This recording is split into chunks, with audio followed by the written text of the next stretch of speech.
Good evening everyone. শতাব্দীর কিচেনে আপনাদের সবাইকে স্বাগত জানাই। আজকের রেসিপি কাতলা মাছের রেজালা। খুবই সহজ পদ্ধতিতে বাড়িতে কিভাবে বানাবেন জানতে গেলে রেসিপিটি স্টেপ বাই স্টেপ অবশ্যই ফলো করতে হবে এবং খুবই সহজ পদ্ধতিতে আপনাদের বোঝানোর চেষ্টা করেছি। তাহলে চলুন শুরু করা যাক আজকের এই সহজ এবং সুস্বাদু রেসিপি। প্রথমে পেঁয়াজগুলোকে সেদ্ধ করে নেব। এখানে আমি দুটো মিডিয়াম সাইজের পেঁয়াজকে কেটে নিয়েছি। পেঁয়াজগুলো সেদ্ধ হয়ে গেছে, দেখুন রং কিন্তু চেঞ্জ হয়ে গেছে। এবার গ্যাসের ফ্লেমটাকে অফ করে দেব। অফ করে দিয়ে পেঁয়াজটাকে ঠান্ডা করে নিয়ে পেস্ট করে নেব। এবার এই রেসিপির যে মূল মশলা সেটা রেডি করে নেব। তার জন্য নিয়ে নিতে হবে 10-12টা কাজু, 2 চামচ পোস্ত আর 1.5 চামচ চারমগজ। মশলাগুলোকে খুব ভালোভাবে পেস্ট করে নেব। এই রেসিপির জন্য আমি কাতলা মাছের 3 পিস পেটি নিয়েছি। মাছটাকে প্রথমে ম্যারিনেট করে নেব।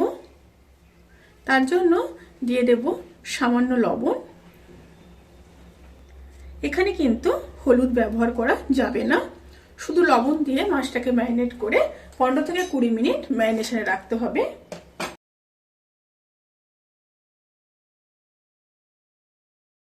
মাছগুলোকে ম্যারিনেট করা হয়ে গেছে। 15 থেকে 20 মিনিট পর ফিরে আসছি। প্রথমে প্যানের মধ্যে সাদা তেল দিয়ে দিলাম। 3 চামচ সাদা তেল দিয়ে দিলাম। তেলের মধ্যে সামান্য লবণ দিয়ে দেব। তাতে করে মাছ আর লেগে যাওয়ার কোনো সম্ভাবনাই থাকবে না।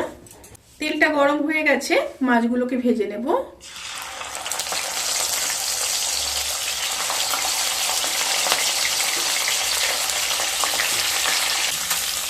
একটা সাইড ভাজা হয়ে গেছে, এবার উল্টে দেব।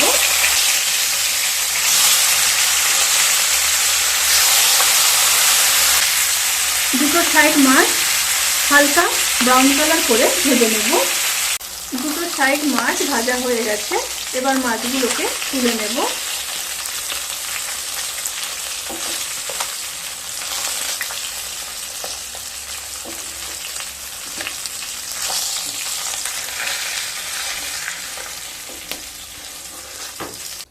এবার ওই তেলের মধ্যে একটা শুকনো লঙ্কা, 1/2 চামচ গোটা জিরে আর দিয়ে দেব গোটা গরম মশলা আছে, 2টো এলাচ, 2টো লবঙ্গ, দারচিনি সামান্য, জয়িত্রী খুবই সামান্য আর গোটা গোলমরিচ 6টা। একটু নেড়ে নেব। এই সময় কিন্তু স্টিম অতি অবশ্যই লোতে রাখবেন। তেল থেকে যখন সুন্দর একটা স্মেল বেরোতে শুরু করবে সেই সময় পেস্ট করে রাখা পেঁয়াজ দিয়ে দেব।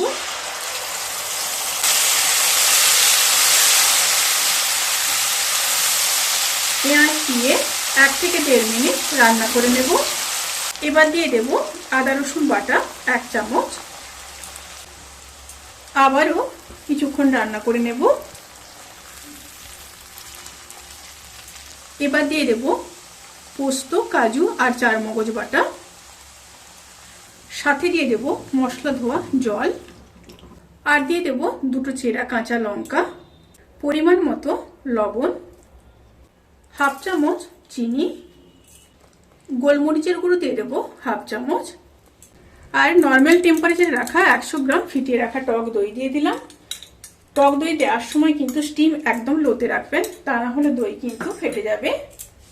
এবার লো টু মিডিয়াম স্টিমে ভালোভাবে কষিয়ে নেব।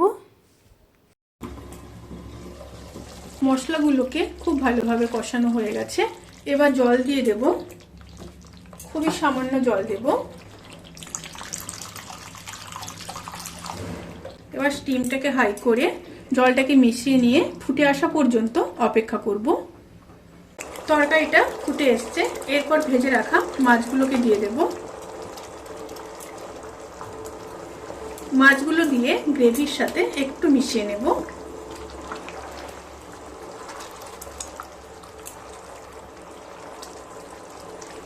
মিশিয়ে নিয়ে এবার ঢাকা দিয়ে লো টু মিডিয়াম স্টিমে 1.5 থেকে 2 মিনিট রান্না করে নেব। রান্নাটি যখন প্রায় হয়ে আসবে সেই সময় দিয়ে দেব 1/2 চামচ গরম মশলার গুঁড়ো, কেওড়ার জল দিয়ে দেব 1/2 চামচ, 1 চামচ ঘি দিয়ে দিলাম আর খুব সামান্য জায়ফল গুঁড়ো, খুবই সামান্য দিলাম। এবার খুব ভালোভাবে মিশিয়ে নেব।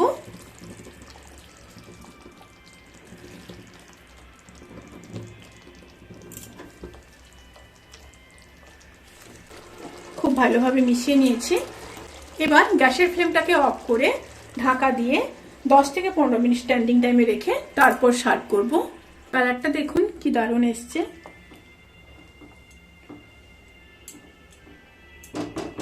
রেসিপিটি কেমন লাগলো প্লিজ কমেন্ট করে জানাতে কিন্তু ভুলবেন না।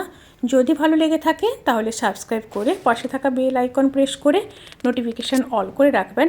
তাতে করে আমি যত রেসিপি দেব সমস্ত লিঙ্ক আপনাদের কাছে পৌঁছে যাবে। আপনারা সবাই ভালো থাকবেন, সুস্থ থাকবেন, সাবধানে থাকবেন।